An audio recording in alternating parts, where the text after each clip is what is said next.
The librarian. Please, you have to be careful. The woman had arrived seemingly from nowhere, smartly dressed, with short gray hair and a turtle green polo neck jumper, about 60, if Nora had to pin it down. Who are you? But before she had finished the question, she realized she already knew the answer. I'm the librarian, the woman said, coyly. That is who. Her face was one of kind but stern wisdom. She had the same neat, cropped gray hair she'd always had, with a face that looked precisely as it always did in Nora's mind. For there, right in front of her, was her old school librarian, Mrs. Elm. Mrs. Elm smiled thinly. Perhaps.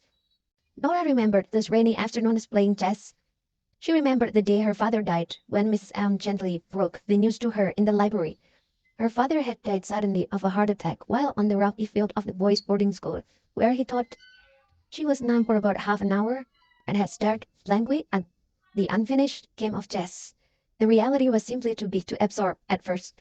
Then it had hit her hard and sideways, taking her off the track she'd known. She had hugged Mrs. Elm so close, crying into her polo neck, until her face was raw from the fusion of tears and acrylic. Mrs. Elm had held her, stroking and smoothing the back of her head like a baby, not offering platitudes or false comforts or anything other than concern. She remembered Mrs. M's voice telling her at the time, "Things will get better, Nora. It's going to be all right."